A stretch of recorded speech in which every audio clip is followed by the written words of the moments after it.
We're in a big theme. La destinée de Rebecca, The destiny of Rebecca. femme d'Isaac. The wife of Isaac. Mais toza pe la sous-thème, We were la studying détermination of de determination. Rebecca. Determination of Rebecca. La détermination de Rebecca. The determination of Rebecca. Pour que destinée à Rebecca et Kokisama, In order for Rebecca's destiny to be in place, Rebecca azalaki déterminée. she was determined. Soki azalaki na détermination But te, she didn't have destination. destinée na ye pe elingaki ekokisama te. That she Amen, didn't amen. with her destiny.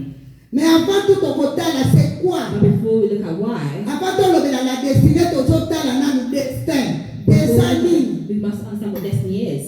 Destin eza eloko nini? What is Destin it? eza force moko supérieure oyo Nzambe déjà.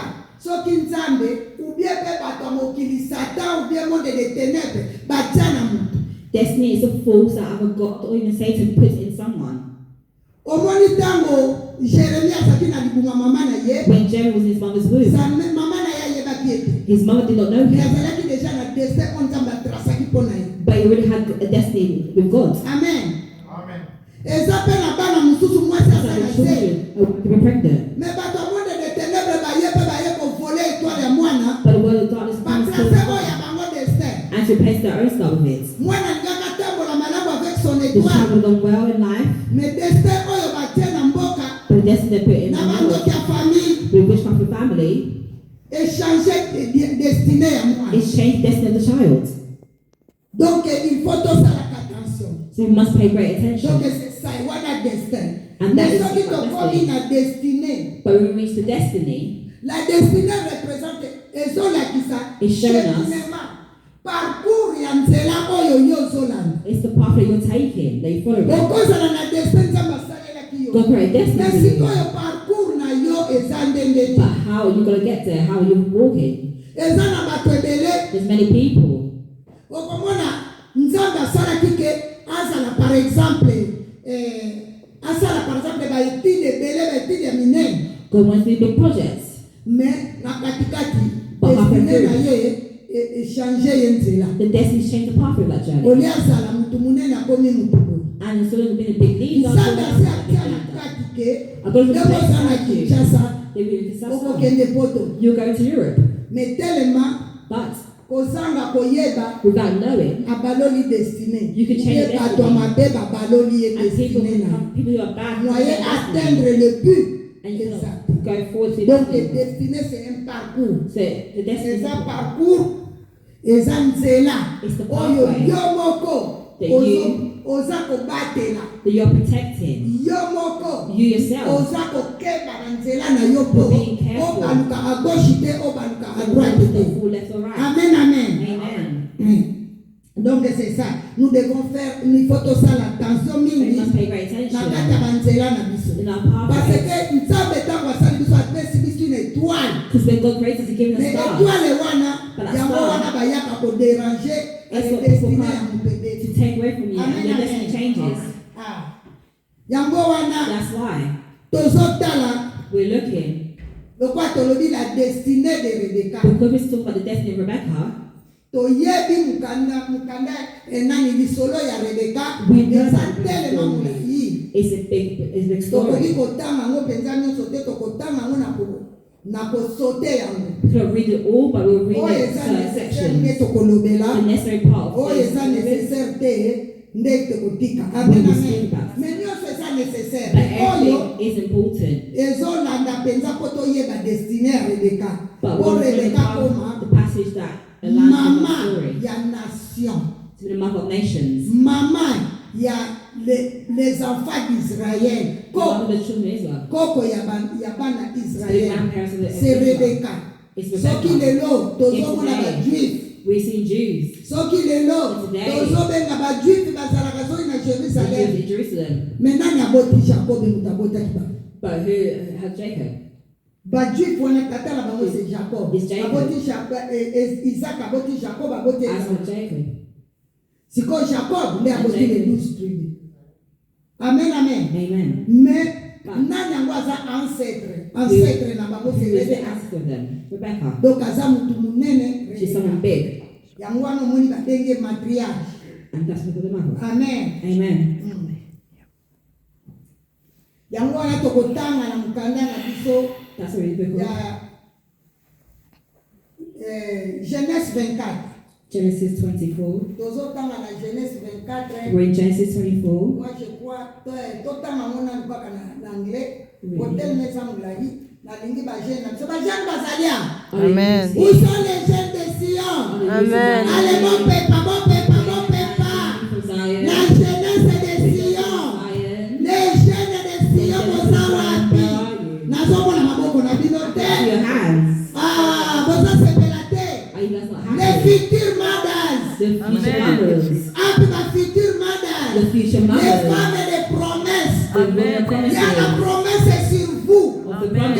devez vous marier. Amen. Vous devez avoir des enfants. Amen. Vous Children. devez vous multiplier. Amen. Il y a une promesse qui est sur The vous. promises. Amen. Yango wana nazaki na besoin bozala boyoka I want mateya. you to be here to hear the preaching.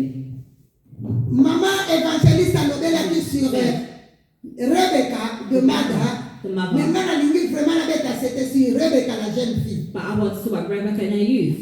Amen, amen. Amen. Comme ça efungula biso maye. So we can open up. Yango wana tokobanda So we'll start. tokotanga na 24 Genesis 24. Genèse 24 tobandi na verset 17. 24 et 17. Genesis 24, verse 17. I'm reading the name of Jesus. The servant ran to her and said, "Please give me a little water from your jar." Rebecca said, "Drink, sir." She quickly lowered the jar from her shoulders and gave him a drink. Yeah. After he finished drinking, Rebecca said, "I will also pour some water for your camels." So she quickly poured all the water from her jar into the drinking vase for the camels. Then she kept running to the well until she'd given all the camels enough to drink. The servant quickly watched her. He wanted to be sure the Lord has made his trip successful. After the camels had finished drinking, he gave Rebecca a gold ring weighing 1/5 of an ounce and 2 gold arm bracelets weighing about 4 ounces each. He asked, "Who is your father? Is there a place in his house for me and my men to spend the night?" Rebecca answered, "My father is Bethuel, the son of Malachah and Nahor." Then he said, "And yes, we have straw for your camels and a place for you to spend the night." Amen. Amen. Gloire à Jésus. Glory to the Lord. France et anglais ezalaka mwa mpasi teke bango moko to bazotamboka te bazotanga anglais te bazotanga langue. English can be difficult when they're in English, like we're not speaking Amen. English. Je vais lire vite la verset 17. Les serviteurs d'Abraham coururent à sa rencontre et lui dit, laisse-moi s'il te plaît boire un peu d'eau de ta cruche. Je t'en prie, répondit-elle, bois. Vite, elle fit descendre sa cruche sur son bras et lui donna à boire. Quand elle eut fini, elle reprit, je puiserai aussi de l'eau pour les chameaux jusqu'à qu'ils aient tous bu. Elle vida rapidement sa cruche dans l'abreuvoir, puis elle courut de nouveau chercher de l'eau et elle en puisa pour tous les chameaux. L'homme l'observait en silence, se demanda si le Seigneur avait ou non fait réussir son voyage. Lorsque les chameaux eurent fini de boire, l'homme donna à la jeune fille un anneau d'or, pesant environ 6 grammes, ainsi que 2 bracelets d'or, pesant chacun plus de 100 grammes. Il lui demanda, de qui es-tu la fille? Dis-le-moi s'il te plaît. Y a-t-il assez de place dans la maison de ton père pour nous loger cette nuit? Elle lui répondit, je suis la fille de Bethuel et la petite fille de Milka et de Nahor.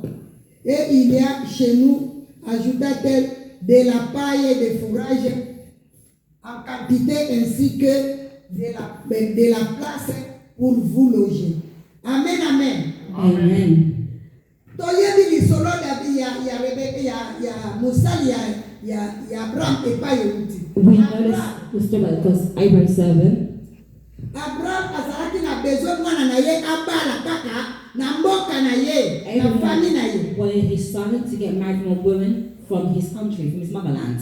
alingaki te abale la place ya azalaki. He didn't want to find a wife from where he was residing right now. Parce que mboka Kana wana Because Canaan, bato ya Kana wana baza ko servir Nzambe te. those people weren't serving God. Mais ye azalaki ko servir Nzambe. But he was serving God. Et puis Abraham azwaki décision And Abraham had a decision ya kotinda mutu akende kobali na Isaac mwasi parce que Isaac because mama na ye lera Isaac, his kufi. mother, when she died, Isaac atikalaki na pasi. Isaac was in pain. Alors Abraham And Abraham, alingaki kokufa te atika Isaac sa mwasi. leaving Isaac without a wife. Amen, amen. Amen. Yango nalobaki nga moko funa tikala kobala mwasi ya mwana na You ngai. must make sure that my child gets married. Amen. Amen. Yango wana That's why. ayebisaki serviteur na ye akende na Abraham told his mboka na ye. servant to go back to the motherland. Serviteur alobi bongo soki mwasi alingi ne And koya. the servant said, what the wife is going to come Alobi back? ange de l'éternel akotambola And na. he said, the angel of the Lord will travel with you. Tango akomi na mai awa na 17 tobani. I will start from chapter 17 now, verse 17. Avant Rebecca ya, le serviteur avait pris à l'éternel. Before Abraham, before the Rebecca arrived, Akondeli Nzambe alobi Nzambe faire réussir the voyage servant na prayed to ngai. the Lord, said my travel. Mwasi oyo ngai This woman nakosenga ye mai apesi ngai. that I asked for water, Mais ye moko alobi and ke he soki yo omeli nakopesa mpe bashamo na yo. you drink my Ah, milk as seke well. ye wana mwasi That means oyo that will be the woman aza destiné who is destined na mosali na yo Isaac. to be with Isaac. Atiaki clair And he put that law alobi mwasi oyo nga nakosenga mai. to the women that were asked Mais for depuis water. même d'elle-même na And ye that's moko soko apropose nga If she proposed, ke yeah, nakomelisa mpe bashamo na yo. but I will also make sure your camels drink water as well. Seka aza mwasi oyo destiné That means epa mosali na yo That's one Isaac. that's destined to be with Isaac. Amen, amen. Amen. Or azalaki na 10 shamo. He had 12. Na shamo moko amelaka 100 litres d'eau. And with the camels, they drank a lot of water. 100 litres d'eau. About 5 liters of water. Sikoyo baza 10 shamo. And there's 10 of them. Na 100 litres, combien de litres ya In toka? 5, how many liters? 1000 litres. How many liters is that? 100 liters. Apesi oyo sa alongwa te na oyo ya mibale sa ake ya misatu pidis. 5. Donc esali ye 1000 litres. So it gives that many liters. Quel sacrifice! That is a sacrifice. Yango wana ntango That's asisi why. kobondela Rebeka mpe aye When he finished kaka praying, ndenge Rebecca arrived. ayebisaki Nzambe And as he told, just as he told God, ndenge mpe Nzambe asalaki. it's what God did as well. Et Eliezer asepelaki alobi And the son was happy. c'est cette femme qui est destinée And this is the one that's destined au fils de mon Seigneur. to be with Isaac. Yango wana That's nde na why. esengo wana alobi na The ye. joy he said to her, De qui es-tu fille? Oza mwana ya nani? whose child are you? Oza mwana ya nani? Whose child are you? Omoni ntango tozobalisa bana. Maybe I'm not sure to get married. Surtout bisanga tozobalisa bana na poto. We get married to people that shouldn't marry in Europe. Bana poto akendeke deja sa yokani sa yebani na babokilo sa yebani They na kata ndaku biso they know papa the to rules, yebani. and us we don't know yet. Yango wana That's why les enfants faut boyebaka. you must know. Tala ndenge Rebeka atambusaki bomoi na ye. Walked. De qui es-tu la fille? Oza mwana ya nani? Whose child are you? Parce que Because bino moko boyebi ba parents. you know. Comme si mwana yeli yo par exemple mundele lobi nani mundele. Even I don't want them. Mwana yeli yo par exemple Jamaïque lobi teke teke nani Jamaïque. I say I don't want to be a Jamaican person. Mwana yeli yo musulman lobi te A musulman. Muslim person. He said, no, not a Muslim person. Okomona bana na biso mususu. But our children, you Ah see, bino pe lisusu ngana ningi mobali na ngai. I got my husband. Nga aza mobali na ngai na kobala kaka ye. I will get married to that person only. Mais nzoka azoyeba te He ke doesn't know. coutume culture mpe ekontaka. The custom. Jésus ntango ayaki alandaki It culture. matters. When Jesus gave me married, he followed that. Culture eza kindoki te. Tradition is a witchcraft. Eza lignée. It's a lineage. Amen, amen. Amen. Bana na biso ba future Our mothers. children, our future mothers, Les femmes de promesse. the women of promise. Bozala boyeba kothink. You must know how to think. Boza na lere beleli You bozala. have many times, many years in front of you. bokende ngulu te bolingo babengi yango aveugle. Do not go fast. You basically be called yourself blind. Mais soko na li aveugle jona ya bolingo wana But ope if you regretter follow afin. that black of love, you can regret it later on. Rebecca zalaki mwana lokola bino. Rebecca was a child just like you. Rebecca zalaki mwana lokola biso pe lisuto koni tozaki bana. Just like us as well. Na kati ya ndako ya baparents. In the house of their parents. Mais azalaki na babase.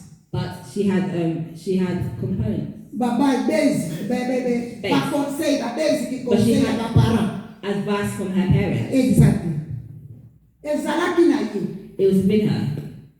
Amen, amen. Amen. Parce que koyoka mama, Because she had a mom koyoka papa. and she had a father.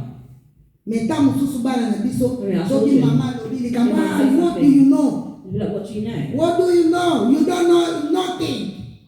No. No. Mama za mama. A mother is a mother. Papa za papa. And a father is a father.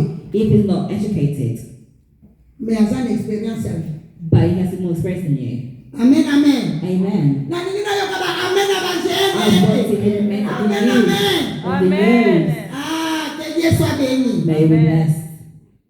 Rebecca azalaki mwana ya politesse. Rebecca was a child of politeness. Parce que tango aye na libulu ya mai, When she entered the well, aye na pui na the she water went na to the mai. well where the water was. Akutani na ba stranger, akutani na ba paya. She encountered a stranger, Tata wana lobi na ye pesa mai. and the person asked her for water. So lesa na tango na biso awa. It's our time now. Même ata na tango biso tozalaki In the na time, ngobota mite. and the time we had E kokaki kozala water. na réponse kaka moko. You could have Rebecca one kopesa mai response te. that Babi everything is water. ngana loba na ba paya te. And I I don't speak to talk with the strangers. strangers. I cannot speak to strangers. I don't. Baba pesa mai.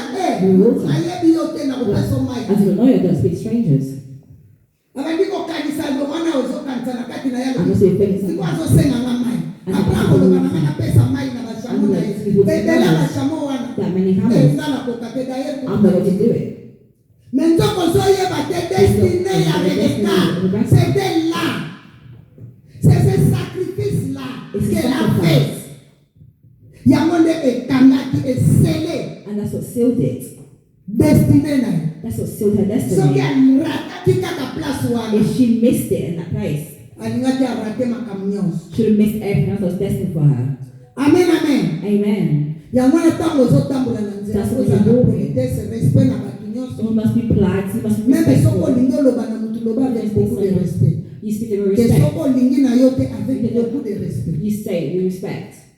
Amen, amen. Amen. Omoni ntango biso tozokola As we were now, ngai naza koko na bino I am ntango biso the tozokola bamama na bino kutukamu baza te even moms weren't born yet. tozalaki na periode moko There was a ezalaki period where mwana mobali soki aye kozilobaki alingi ozala sheri if na a ye young man comes and says he wants to be a lover, ozala lokola girlfriend na ye your girlfriend, soki oboyi ye if you refuse to be that person's akesala girlfriend, bagrigri akesala bakisi they're a witchcraft.